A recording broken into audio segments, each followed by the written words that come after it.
여러분, 한 방울의 혈에 머리카락 한 올, 심지어 20년 전의 침 한 방울까지 이 모든 것들이 어떻게 사람의 정체성을 나타낼 수 있을까요? 오늘은 정말 흥미진진한 이야기를 한번 해볼까 합니다. 바로 우리 몸속에 숨겨진 생물학적 지문인 DNA 검사에 대한 이야기입니다. 그럼 DNA가 뭔지 일단 알아야 되는데요. 제가 이전 영상에서 DNA하고 진, 또 염색체 등등을 이야기한 영상이 있는데요. 그 영상을 먼저 한번 보고 오시면 좋을 것 같습니다. DNA는 우리 몸의 모든 세포 하나하나에 들어있는 설계도예요. 마치 건물을 기한 청사진 같은 거죠. 그런데 이 DNA가 우리 인간 DNA가 전부 다 똑같아요. 모든 사람의 DNA는 99.9%가 동일한데 그 나머지 0.1%가 차이가 나서 바로 우리를 각자 다르게 보이게 만들어 놓는 것입니다. 그게 굉장히 좀 어떻게 보면 신비한 거라고 할 수도 있겠죠. 그러면 이런 DNA 검사가 어디에 쓰이느냐? 우리가 흔히 아는 것이 이제 친자 검사하고 범죄자 검사 이런 거에 주로 쓰이는 걸로 흔히들 듣고 있는 거죠. 그래서 오늘은 그 두 가지 검사의 방법에 대해서 한번 흥미로운 점을 알아보려고 합니다. 먼저 친자 검사인데요. 친자 검사를 하려면 일단 먼저 샘플을 채취해야 되겠죠. 이 샘플을 채취하는 방법은 그게 세 가지 정도가 있는데 먼저 제일 간단하고 일반적인 게 구강 상피세포를 채취하는 겁니다. 구강 상피세포로 면봉으로 다 볼 안쪽을 문질러서 이렇게 채취하면 간단하게 끝나는데요. 통증도 전혀 없고 집에서 할 수 있는 그런 정도입니다. 그리고 두 번째가 이제 혈액을 샘플하는 건데요. 이거는 가장 정확하지만 병원에서 해야 되고 통증도 있기 때문에 쉽게 하기가 좀 그렇고요. 그다음에 세 번째가 이제 모발, 머리카락을 이용해서 할 수 있습니다. 그래서 보면은 우리가 영화에서 그 몰래컵에서 침을 채취하는 장면도 있고 이런 것 본 적 있으시죠? 이게 말 실제로도 가능합니다. 그래서 침 속에도 충분한 DNA가 있기 때문입니다. 그러면 이렇게 샘플을 채취했으면 이제 본격적인 친자 검사로 들어가야 되는데요. 이 친자 검사를 확인하는 방법은 바로 STR 분석이라는 것입니다. 즉 우리 DNA의 일정 구간에는 어떤 염기 서열이 반복되는 게 있어요. 사람마다 다 다른데 반복해서 서열이 반복되는 구간이 있는데요. 예를 들면 이 DNA의 그 바코드 같은 부분이에요. 그래서 예를 들어서 ATCG 이런 염기쌍이 이런 염기쌍이 3번, 아빠는 3번, 엄마는 5번 이렇게 반복이 되었다면 아이는 3번 또는 5번 반복된 것 중에 하나를 물려받게 되는 겁니다. 그래서 우리가 이 STR 구간이라는 그거를 사람마다 다 다르기 때문에 요거를 이제 대조해 보는 거죠.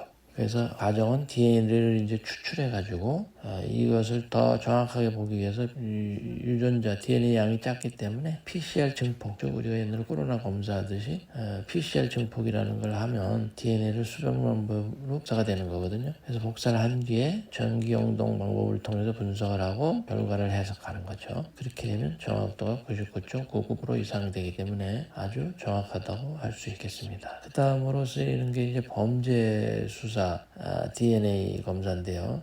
우리가 그래서 범죄 현장에서 발견되는 샘플들을 가지고 하는 건데요. 제일 흔한 게 혈흔 분석이겠죠. 현장에 떨어진 피방울 하나는 충분한데요. 세탁해도 지워지지가 않습니다. 그래서 이렇게 혈흔 분석이 있겠고, 두 번째가 이제 성폭행 사건에서 우리가 흔히 볼 수 있는 정액 검사, 자외선 램프로 찾아내는데요. 이런 정액 검사가 있을 수 있고, 그 다음에 이제 타액, 담배꽁초라든가 음료수병, 우표 이런 곳에 묻어있는 침을 채취하면 범인을 잡아낼 수가 있는 거죠. 그 다음에 모발 분석인데요. 모발에도 두 가지 종류가 있는데 이게 뿌리가 있는 모발과 뿌리가 없는 모발이 있습니다. 그래서 뿌리가 있는 모발은 핵의 DNA를 이용해서 모든 검사가 가능한데 뿌리가 없는 모발은 핵 DNA가 없기 때문에 미토콘드리아 DNA로 하는 수밖에 없어요. 이 미토콘드리아 DNA는 특이하게 엄마로부터만 100% 유전이 되는 그런 것이죠. 그래서 이 미토콘드리아 DNA를 검사할 때는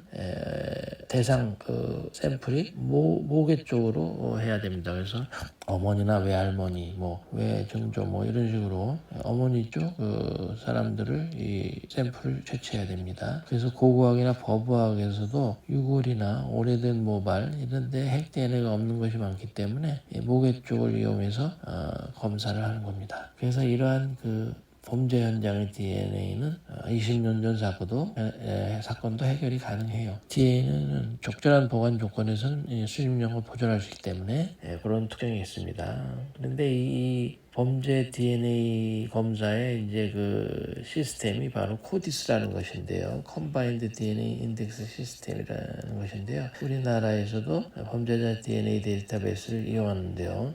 작동 원리는 현장에서 발견된 DNA 프로필을 이 코디스에 입력을 하면 데이터베이스와 자동 매칭이 되면서 일치하는 인물이 발견되면 이제 바로 수사관에게 통보를 하는 것이죠. 그래서 이러한 시스템을 이용해서 30년 묵은 미제 사건을 해결한다든가, 뭐 친자를 확인한다든가, 재해 희생자 신원 확인한다든가, 뭐 이런 여러 가지 방면으로 쓰일 수가 있겠습니다. 그러면 이러한 좋은 검사법도 한계점이 있는데요. 첫 번째가 이제 혼합 시료의 어려움입니다. 즉 여러 명의 DNA가 섞인 경우에는 해석이 곤란할 수 있어요. 그리고 또 극소량 시료, DNA 양이 너무 작으면 검사가 불가능해질 수 있습니다.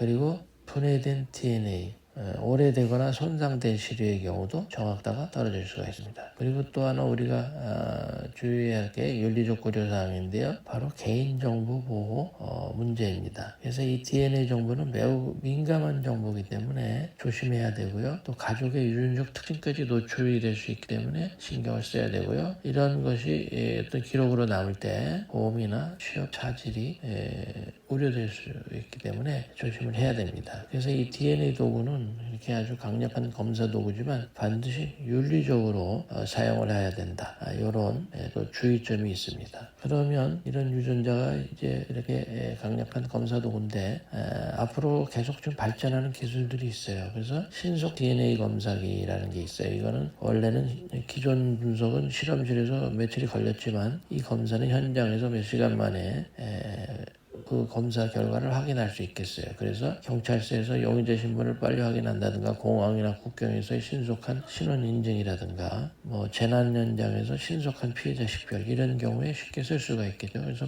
빠른 처리 속도, 자동화 센 분석, 또 일부 장비는 휴대가 가능한 그런 장점이 있겠습니다. 두 번째가 페노타이핑인데요. DNA 정보를 바탕으로 외모나 생물학적 특성을 예측하는 기술입니다. 그래서 예측 가능한 항목으로는 뭐 피부색이라든가 눈 색깔, 머리 색깔 이런 거를 알아낼 수가 있어요. 그리고 또 얼굴 형태, 또 나이 추정, 뭐 혈통 정보 이런 것까지 다 알 수가 있어요. 그래서 범죄 수사에서 용의자의 외모를 추정한다든가 고고학에서 고대인의 외형을 복원한다든가 실종자나 우연고 유고의 신원을 추정한다거나 이런 것을 다 할 수가 있는데 주의할 점은 이제 예측은 확률 기반이기 때문에 완벽한 정확도를 보장하지는 않는다.